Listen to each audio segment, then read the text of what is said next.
Eu, o Cristo, venho por amor a vocês resumir tudo o que senti durante minha iluminação no deserto e que tentei ensinar aos judeus na Palestina há 2000 anos.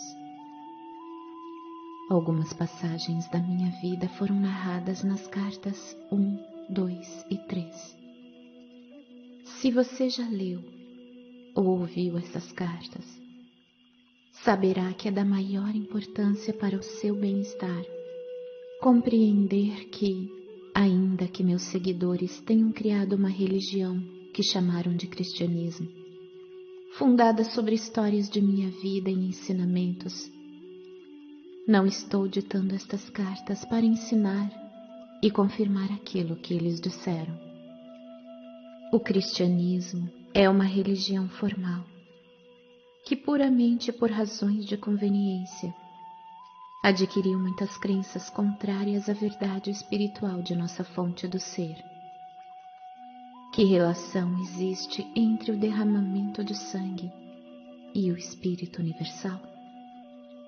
Como vocês agora devem estar percebendo, meus ensinamentos desde o princípio da minha missão na Terra, na Palestina, sempre foram carregados da mais elevada verdade da existência espiritual, sem ter nenhuma relação com os conceitos e racionalizações produzidos pelas mentes humanas. Portanto, repito enfaticamente, enquanto minha personagem na Terra há 2000 anos era a de Jesus, o propósito de minha presença, a presença crística nestas cartas, é o de alcançar as almas sensíveis e inspiradas para ensiná-las como recorrer à ajuda divina durante o futuro horror no qual o mundo finalmente se verá envolvido. Foi por essa razão que meu poderoso desejo de resgatar aqueles que possam receber-me materializou-se na forma da verdade da existência contida nestas cartas. Conheça e aceite-a. Gostaria que você soubesse e prestasse especial atenção ao fato de que fui aos judeus na Palestina 70 anos antes de Jerusalém ter sido arrasada. Fui aos judeus para dizer que o código de conduta que seguiam não teria nenhum valor quando os tempos difíceis do futuro chegassem e os conduzissem a um mundo hostil. Está registrado em um evangelho que eu chorei de desespero, lamentando o fato de que poderia ter reunido as pessoas, tal como uma galinha reúne os seus pintinhos sob suas asas para protegê-las quando chegasse o tempo da destruição. Mas as pessoas não me ouviram. Em vez disso, seus líderes religiosos preferiram a minha morte. E depois da dispersão dos judeus, quando o templo foi tirado deles, aprenderam algo com essa experiência? Perguntaram-se por que tal catástrofe os tinha apanhado desprevenidos? Não. Continuaram com suas velhas tradições e com a crença em sua superioridade, ainda que repetidas vezes os fatos históricos mostrassem que eles estavam tão sujeitos a desastres quanto os demais. Nesse momento presente, escolhem ainda ignorar as verdades da existência que ensinei na Palestina e fazem recair sobre si as mesmas condições que existiram durante minha vida terrena naquela região. Aonde quer que eles vivam, seus valores materialistas e suas tradições de uma cabeça por um olho estão atraindo para si o sofrimento humano que criaram para outros através dos tempos, por sua arrogância e cobiça. Todo o sofrimento que tiveram foi provocado por eles mesmos.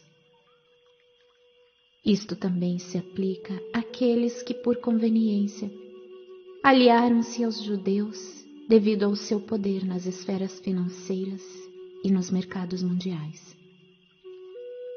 Quem é que mantém faminta a grande maioria da população mundial, quando haveria tanta comida armazenada para alimentá-la adequadamente, se fosse abandonado o lucro como um motivo para a existência? Se tivessem vontade, os líderes financeiros poderiam criar e colocar em ação planos para distribuir aos necessitados o excedente de mercadorias. Se o fizessem, encontrariam um universo inteiro respondendo com bênçãos. A economia mundial floresceria e a paz se estabeleceria mundialmente. Porém, antes que isso possa acontecer, aquilo que já tiver sido criado na consciência pelos comportamentos agressivos e degradados no mundo inteiro, deverá se materializar na experiência humana, não como castigo, mas como consequência natural das leis da existência. Esteja certo de que os países que lutam contra a maldade de outros estão simplesmente sofrendo as consequências de suas próprias sementes de consciência e comportamento de anos passados. Portanto, as táticas de garoto valentão, o ataque feroz dos poderosos sobre os fracos, não importando o nível em que o fraco possa parecer intransigente, somente acarretará maiores problemas para os poderosos. Aquilo que sentem como uma provocação de outros e a devastação que estão descarregando em resposta, estão armazenando na consciência com a sua própria devastação futura. Talvez devessem considerar a provocação dos fracos como um alerta para a sua própria queda em direção à decadência moral. Como estas pessoas estão constantemente violando as leis da existência, atraindo a destruição com uma intensidade incomparável sobre as cidades e sobre a terra. Minha intenção nesta carta é não apenas resumir tudo o que ensinei e vivi na Palestina, mas também explicar claramente as causas que darão origem à crise mundial que se aproxima, da qual não tratei da última vez em que vim falar à humanidade. Estas cartas foram escritas antes da época mais crucial de sua história, e agora que as provas estão prestes a cair verdadeiramente sobre o mundo, você se perguntará por que não os avisei mais cedo. No entanto, tenho tentado alertar o mundo através de mentes receptivas nos últimos 25 anos, mas nem os meios de comunicação, nem as editoras, nem a televisão dispuseram-se a conceder-me a oportunidade de falar através de meus representantes. Os políticos puderam chegar até você, mas eu, o Cristo, não pude.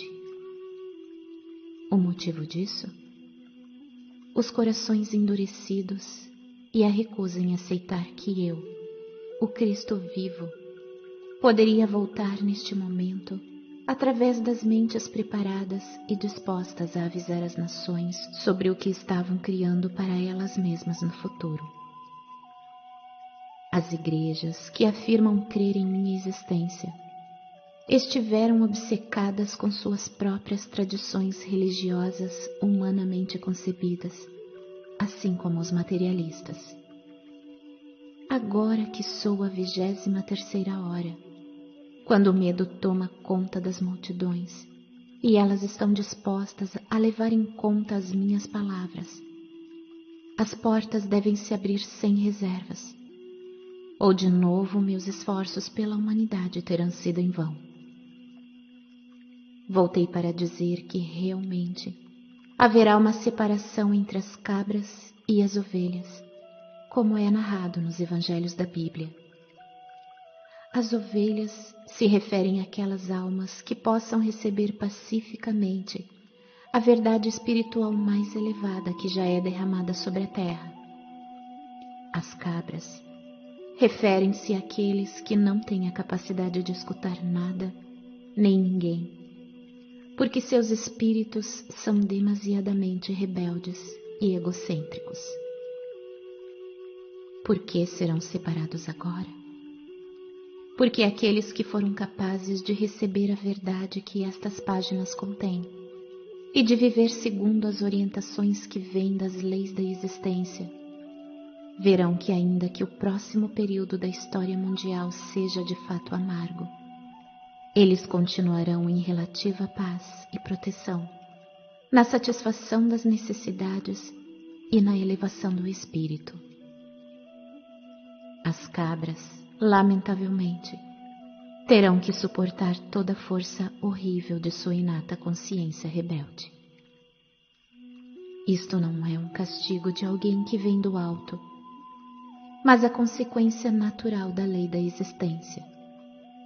Aquilo que você carrega na mente e no coração acabará por se exteriorizar em seu corpo, em sua vida e no meio que o rodeia. Quando você resiste e se rebela, a vida oferece resistência no cumprimento dos seus desejos. Já faz muito tempo que ascendi até as mais altas frequências vibratórias da consciência nos reinos celestiais, e sou a própria consciência divina individualizada. Minha consciência pode envolver o globo terrestre para responder àquele que me chamar. Isto acontece com todos os grandes mestres que vivem na Terra, que se iluminaram e perceberam a realidade da fonte de todo ser, e que ensinaram as pessoas desde a sua elevada iluminação. Eles foram elevados no poder espiritual para penetrar o denso véu da consciência humana e perceber o que realmente se encontra além do mundo da matéria. Viram tão claramente quanto permitia sua condição mental prévia, a unidade básica da criação no interior do reino da criatividade em si. Todos eles, depois da transição para a dimensão seguinte da existência, escaparam da roda da reencarnação e alcançaram reinos cada vez mais altos de pura consciência espiritual individual, até os portais da própria consciência universal. Converteram-se em consciência divina individualizada, possuindo o poder e a visão interior da consciência divina. Eles também compartilharam da consciência crística, como eu dizia em uma carta anterior. Eles combinaram as alturas do amor inteligente com as alturas da inteligência amorosa, misturando o poder da vontade com o poder do propósito. Eles são igualmente masculinos e femininos em sua atividade. Eles são a perfeita manifestação de força e nutrição. Eles são o exemplo perfeito daquilo que todos os homens e mulheres deveriam esforçar-se para alcançar. Para alcançar tal perfeição do ser, o espírito humano deve deixar de lado toda divisão e rivalidade. Seja quem for seu profeta declarado, você pode estar certo de que ele é a própria vida e que ele é poderoso dentro da irmandade de todos os grandes mestres. Cada profeta, cada mestre percebeu a mesma realidade e viveu de maneira suficientemente pura para garantir que finalmente alcançará a meta de todo homem, a perfeição no paraíso. É de vital importância que você entenda isso e que perceba que as separações que você fez entre os mestres são totalmente errôneas, porque estamos todos unidos em nossa fonte comum do ser. Somos a irmandade dos seres da vida, cada um manifestando, através de sua individualidade, a mais alta verdade de nossa fonte do ser. Somos iguais em pureza, poder, beleza, grandeza de espírito e amor. Portanto, as ovelhas de qualquer crença religiosa, aquelas que tenham evoluído suficientemente na compreensão espiritual da unidade fundamental de sua fonte do ser, devem rapidamente procurar unir-se em igualdade e irmandade em suas cidades e países, estender as mãos e ligar-se aos seus irmãos espirituais ao redor do mundo, sem levar em consideração tudo o que acontece no mundo exterior. Vocês devem transcender suas diferenças religiosas. Cristãos, muçulmanos, sufis, judeus, israelitas, palestinos, hinduístas, budistas e etc., e considerarem a si mesmos igualmente dentro do céu seguro do amor universal e da proteção inteligente universal, em paz consigo mesmos, uns com os outros e com aqueles que estão decididos a lutar até o fim.